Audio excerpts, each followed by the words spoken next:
Welcome to the France 24 Observers.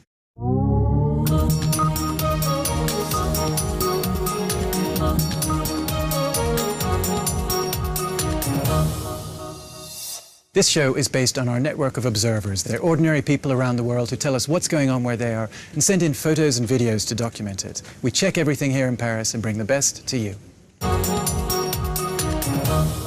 We begin today with the drug wars in Mexico. The cartels there target anyone in Mexican society who dares to stand up to them, including journalists. The violence is so bad that one newspaper, known for its tough coverage, has simply given up.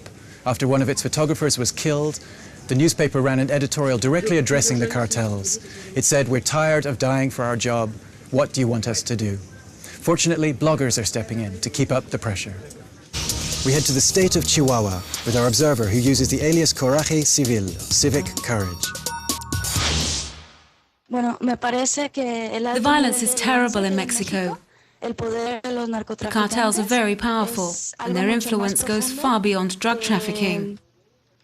There are blogs that specialize in covering the drug war. They show photos of massacres and drive-bys, of police interrogations. The cartels use the blogs to get their message across to the public, to intimidate. But the blogs are also the only way Mexicans can stay informed about the real level of violence. The government and the media don't talk about it. One of the big newspapers accused residents of the city of Tampico of imagining a shootout. It said they were suffering from a collective psychosis. But blogs posted photos of the shootout, bullet holes and bodies. It was the only way for people to prove it had really happened. Mexican citizens are beginning to mobilize. They're putting up posters saying they're sick of the violence. They're organizing marches and vigils. Here in Chihuahua, high school and university students are doing a lot for peace. Now to Saint Petersburg, Russia, the northernmost big city in the world. Winter is just getting started there, and winters are long.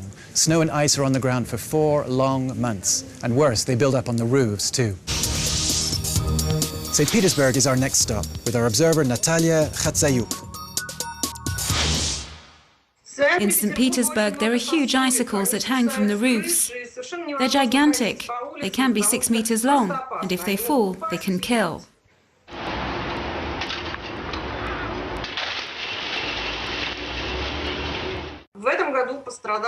2 people have already died from the snow this winter. A baby fell under a snowplow, and an elderly lady, a well-known cardiologist, was hit by a falling icicle. I live on the 4th floor and I can see icicles from my window. I'm afraid to walk under them, especially with the pushchair. On the pavement, you've got big piles of snow on the street side and icicles on the building side, so you don't know where to walk. The city doesn't do much to solve the problem. They don't get rid of the icicles. So we do what we can ourselves. My husband smashes the icicles. I stand downstairs yelling at people, "Be careful, we're knocking icicles down. Don't cross." It shouldn't be this way. It's time for the authorities to step up and do what they're paid to do. Now to China and its growing thirst for good Bordeaux and Burgundies. French wine exports to China doubled last year, and French winemakers are looking greedily at China's 1.3 billion potential customers. But there's a problem. For the time being, they're mostly drinking Chinese wine. We head to Beijing with our observer wine consultant, Nicolas Carré.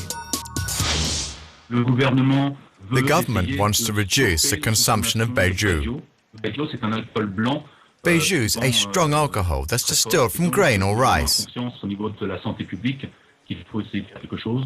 The government wants people to drink less of it in the name of public health, so they're trying to get people to switch to softer drinks, like wine for instance. China's importing more and more French wine, but the alcohol market is still dominated by local products, Chinese liqueurs, and Chinese wines account for 85% of alcohol sales. Even though it's true that the biggest market is still for domestic drinks, not imported ones, we're entering a new era when it comes to French wine. The Chinese want to learn. There's a huge demand for wine education, learning how to taste wine, how to serve it at the table. They want to learn how to live à la française. That's it for this week. As always, you can find more reports from our observers on our website. See you next time.